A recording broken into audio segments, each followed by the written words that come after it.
Shoe store Karen demands we accept dirty shoes. Gets denied by 3 managers. Long story, but I felt like sharing. I currently work in a shoe department area. This all started with this guy wanting to purchase shoes that I clearly remember just putting out for display. Brand new. I looked down at the shoes and asked him if he was sure he wanted those exact ones because they looked a bit tight on him. I can tell he thought about it for a second before Mother Dearest said something along the lines of, "They're fine. If you like them, go ahead and just get them. They're your usual size, so it doesn't matter. You just buy them. I think they're perfect for you." So of course the guy listened to her and decided he wanted to take them anyways and wear them out. I asked him again, warning him that if he wears them out and damages them, there's no returning them. This time he didn't even think, he just looked at his mom and said it was okay. Alright, whatever. I ring him up and they leave. Skip 2 days later and the same guy comes in wanting to return the shoes that he just bought because they didn't fit him from one side.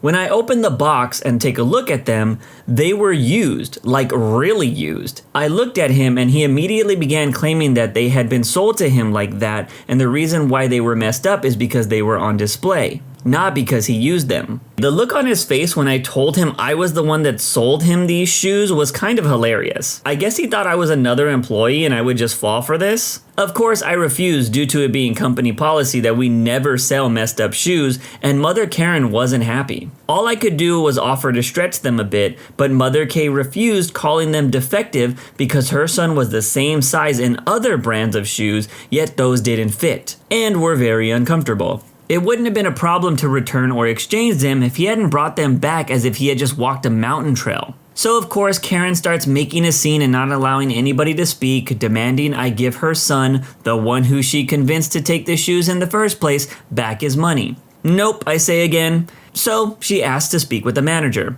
I called for one, and when manager number 1 came, she tried to explain to Karen that we couldn't take back the shoes in that state and also offered the stretching. Now she was yelling and arguing with manager number 1 for almost 10 minutes, then demanding to speak with someone else who would actually help her. Manager number 2 is then called and number 1 leaves, too early. Mother Karen turns to me and my coworker yelling at us, calling us names, so we just turn our backs to her like we're instructed to do while waiting for a manager. She begins to forcibly poke my coworker, trying to turn her around before said coworker leaves to help someone else. Unfortunately for me, Mother Karen became worse, getting in my face and getting even closer whenever I would back up. She started yelling and calling me rude, saying that I would do the same if it were my money and how she returns used shoes all the time in all stores, including this one. All while her son sat there waiting and the father scrolling through his phone acting as if nothing was going on. About 5 minutes passed and manager number 2 came and with no surprise told the woman the exact same thing. But this time around, Mother Karen agrees to leave the shoes to stretch before peacefully leaving. I honestly don't know what number 2 told her to get her to calm down. My guess is that she may have implied that we would accept the return when we weren't listening. Skip to another 2 or 3 days and the guy comes back to pick up and try on the shoes. The first thing he does after sitting down is call Mother K, who tells him to speak with another manager, number 3. Who at the end tells him that we can't give him his money back and all we can do is simply stretch them out a bit more. And that there was no arguing with her because she herself was the actual shoe area manager. He grabs his shoes, says thanks, but there was no need because he could do it himself at home. He walks out the doors and has never been seen again. Boy, I hope they never come back. So, I'm not gonna lie, my mom had a little Karen in her when I was younger. I have vivid memories of her asking for a manager and me being very embarrassed. I remember calling her out on this one time and saying, "Why do you have to be like that, Mom?" And she hit me with something along the lines of "you can't let people take advantage of you." So I don't know if something actually happened that day because my mom isn't the type of person to try and get stuff for free, or if she just had a Karen face. Who knows, but I think we can all agree that retail Karens are pretty terrible. I need to take my days off, if you say so. Have I mentioned how much I hate shore posting? For those that haven't seen my previous malicious compliance, I will create a brief background. During my time in the Navy, I was posted to a shore-based workshop with more people than it needed. Micromanagement ensues. So on this given day in the workshop at the morning muster, the chief announces, anyone with more than 30 days annual leave needs to start taking leave to get their leave balance down. Me with 75 days at the time, why? It's a directive from the Chief of Navy. So me being me, I go and look up the books, specifically the Pay and Conditions operations manual, aka Pac-Man. Fast forward 3 days, I get called into the chief's office. Why haven't you put in for leave? I don't want to. Didn't you hear me say it was a directive from the chief of Navy? Yes, but that directive isn't lawful. You could see the chief's blood pressure visibly rising at this point. What the heck do you mean? In accordance with Pac-Man, I quoted the specific reference, I cannot be compelled to take annual leave, which was followed by him telling me to get out. To be honest, by this stage, I was just seeing how many buttons I could push. In that workshop, we had to make our own entertainment. 2 hours later, I was called up to my divisional officer, DO. The conversation was more or less carbon copy of the conversation I just had with my chief. Perhaps a little less 4-letter Anglo-Saxon verbiage. For the next week, I didn't hear a peep, but I knew this wasn't over. I have planned the next few things I can do and will do depending on how my chain of command proceeds. The next week, one of my petty officers, being from New Zealand originally, we naturally called him Kiwi, came back from leave. We had worked together a few times and had a good rapport as a result, so my chief sent him to try and thwart my evil plans. Philly Grease Daddy, we need a chat. Hey Kiwi, they sending in the big guns to beat me down now, huh? So you know what this is about? Yep. Do you realize they're talking about charging you? What's the charge? Failure to comply with a lawful general order. The order isn't lawful. The charge wouldn't stick. Even if it did, what would the punishment be? Stoppage of leave? You were just doing this to cause problems, aren't you? No, I genuinely don't want to take leave. I can't really afford to go anywhere, so I'd just be spending a week sitting on my butt bored as hell. I can do that here and not lose any of my accrued leave. Okay, you don't have to take all of your leave at once, just start taking some. It could take the heat off the entire chain of command, and those above might be less inclined to launch you into space without the benefit of a spacesuit. Okay, Kiwi, I'll think about it. I had actually thought about it. When posted ashore, we accrue approximately 0.8 days of annual leave per fortnight, which works out to be a bit over 1.6 days a month. So a few days later, I put in a leave request through the online system for the first Monday of the next month. My leave dates were Saturday, Sunday, and Monday. So A, it looks like I am taking 3 days, but I'm only taking 1, and B, so I couldn't get roasted for duty on that weekend. Leave approved. I enjoy my 3-day weekend. The next month, the same thing. The sharper ones in the crowd see what's happening. My leave balance is still going up, not down, just slower than it was before. After about 3 months, I get asked why I'm not putting anything in the reason for leave section of the online forum. I point to the line on the forum that says quite clearly that the reasons don't need to be provided for annual leave requests. Please just put something in that space. So the next month, reason for leave, mental health day. 2 months after that, then, please don't put that. The next month, reason for leave, they are making me do this, I don't want to. That made them angry. The ear blistering I got for that one is definitely not PG, but the point was made on both sides. From then on, my 1 day off a month was leave management. They were so happy when I got a C posting later that year. I still wonder if they ever realized that I wasn't actually getting my leave balance down. What did I do with my Mondays off? Day drinking.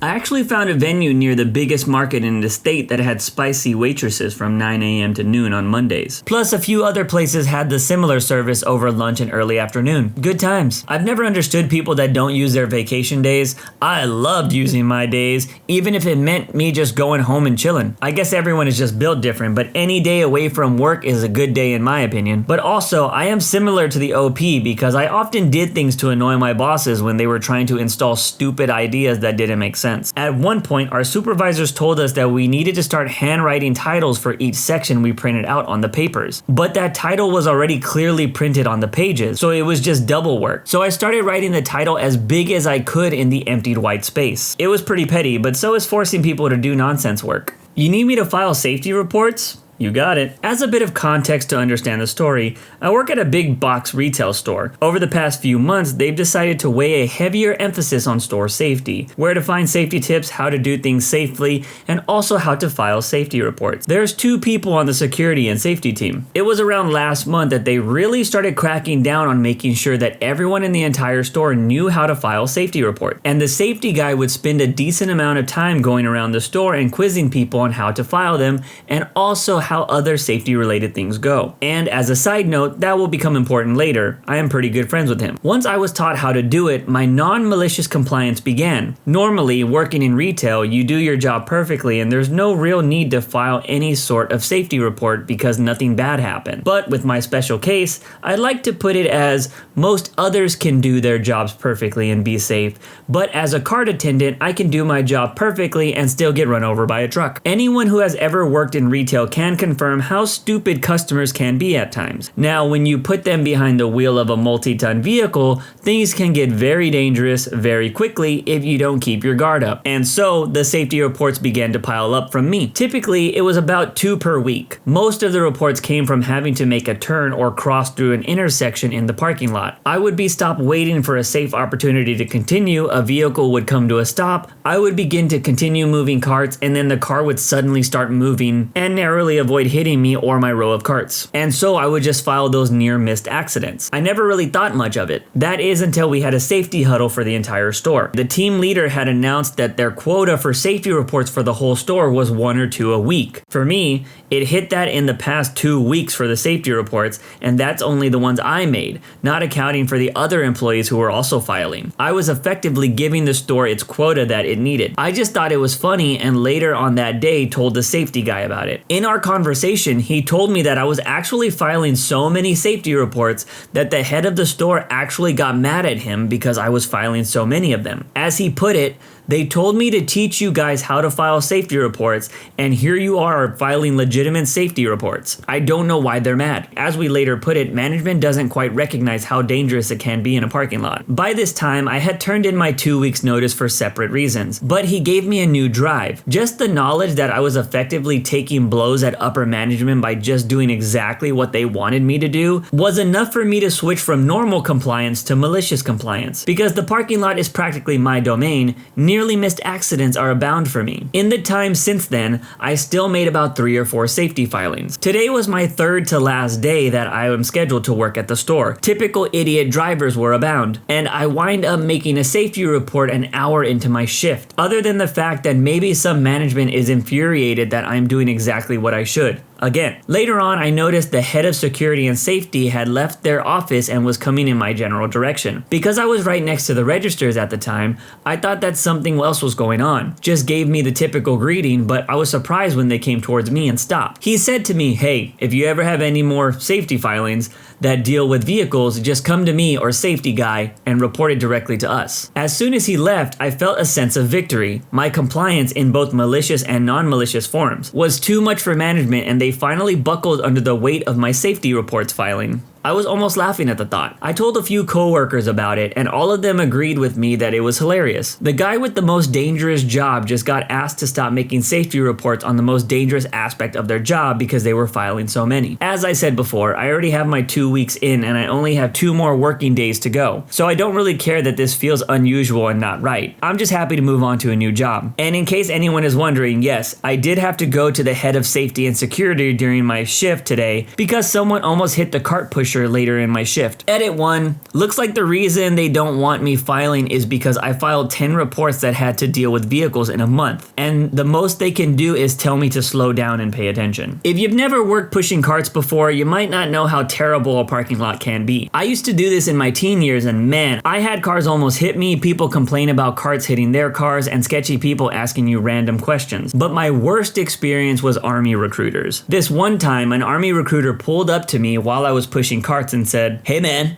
you ever think about joining the Army?" To which I replied, "Nope, it's not my thing, man. Army has nothing that interests me." I don't think he liked that response, so he said, "You don't want to fight for your country?" Nope. At this point, he points to the passenger in his car, who was a woman in uniform, and says, "So you rather have this woman fight the battle for you?" To which I responded, it was her decision to join the Army. This didn't sit well with the recruiter, and he said, "Well, I think that's a female dog type of move." I just looked at him and told him to F off, and he just drove away. To this day, recruiters still annoy me. Good luck when you end up costing the organization serious revenue loss. I need a vacation. I'm a young brown woman in a company that's mostly older white men. Honestly, it's usually not that big of a deal because we work remote and I usually work with the same group of people. They know me and respect me now that I've earned it. I also work as a cross-functional role, where I lead company strategies specific to the initiatives that reach across the org, and of course, I deal with a lot of people ignoring me and confirming everything I say with my white male boss. My boss is pretty great. He will direct them right back to me and more than likely ignore them until they just come to me on their own. This time, I was working with individuals who were leading another team, who, if it matters, is definitely much more operational resource than myself. He and his team were already assigned by their manager, who also openly questions my age and experience constantly as a joke, to be my resources for the business critical project. However,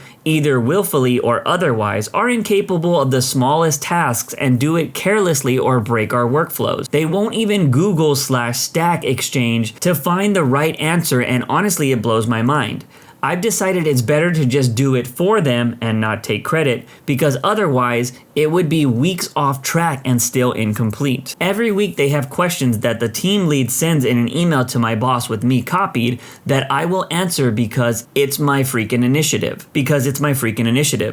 And mind you, I was hired for this role because I'm considered a thought leader in my field. And my boss does not have a clue to be able to answer it even if he wanted to, nor does he care. They will ignore me and do what they want anyways, which I will spend many nights fixing on top of my already 10-hour days. One day I got frustrated and asked, without anyone else on copy, why I was answering if they weren't going to even acknowledge it or change what they were doing. And he says to me with his manager on copy, because these questions aren't for you. These are strategy decisions that I need confirmation from, insert my manager's name here. So I said, okay. I brought up the situation with my manager, who said, okay, we have to be careful with these fragile egos, as they were in the org for many years and probably didn't enjoy the direction from someone younger and new. He said that you've done your job, let them do theirs now. So I did. I stopped answering questions not directed at me, stopped doing their work for them, and started sending more detailed do's and don'ts to the team. I had my PM, a wonderful woman who was also being ignored, send weekly executive project updates to their manager as well as mine, etc. This report includes cost, impact, and risk. This was about 3 months back. Unbeknownst to the aforementioned team, I had already succeeded as far as my role was concerned. I presented my strategy along with expectations and assumptions, aka the do's and don'ts. I continued to share with the team and they continued to ignore at the end of the first phase of this work. This was almost about 3 months ago, coincidentally when I stopped fixing their mistakes and answering the questions not meant for me. Also, I raised concerns with their manager, who ignored them, with my manager on copy, who also ignored them. But he tends to do that. The only response I got was a joke from the team's manager saying, I need a vacation. Cut to last week, a critical milestone for the project, the exact week I decided to take my PTO, because he's right, I do need a vacation. And just as I had said it would at this milestone, the entire project came crashing down. The data backups were of course not even saved appropriately, so we couldn't even recover that quickly. I, of course, did keep backups without letting the team know because I'm that petty. The biggest mistake you can make in an org like mine is to disrupt the business continuity, and let's just say business was seriously discontinued, as I said it would be to anyone who would listen, because business continuity disruptions mean big losses. So anyway, I get a series of calls during my week off from my boss, and I didn't even have to explain the situation to him because he was on copy for most of this. I had done everything, including save the day with my backup data backup in case they screwed up. I got showered with praise from my superiors, and I took the opportunity to pitch my boss a new initiative to lead, and of course it was a hit as he was riding a wave of commendations for his department crushing it. I have relatively no clue what happened to the team that was working with me though. Guaranteed not much in the way of actual consequences, but you know, they were under fire and will be for a long time. Edit 1. Wow, thanks guys, your comments and messages were so nice to read. I'm a bit overwhelmed with responding to all of them, though here are a few things that I do want to respond to. I didn't bring race, gender, age into it. It was brought in and clearly not by me. Why would I when it puts me at a significant disadvantage? For the record, I do think I'm a good manager, colleague, and worker. My team and colleagues like me because I'm willing to get in there and work on what needs to be done rather than get on a series of calls to decide what needs to be done and wait for someone else to do it. And my managers like me because I'm honest, realistic, and tell it like it is. The reason this particular team did not want to work or listen to me is because they questioned my qualifications to be giving directions, which, mind you, is my role. But it certainly couldn't be because of my qualifications, because as I mentioned before, I had to prove myself in the industry to get where I am in the company to begin with. There really shouldn't be a question of whether I'm qualified at this point. So if my qualms are in control, what are the variables? The next thing is the thought leader bit. No, I do not speak to my coworkers about it or brag about my thought leadership, but I probably should have been more open about it. I worked hard to get published and speak at conferences. It's what got me this job. I made a lot of sacrifices and pushed myself way out of my comfort zone to make it happen.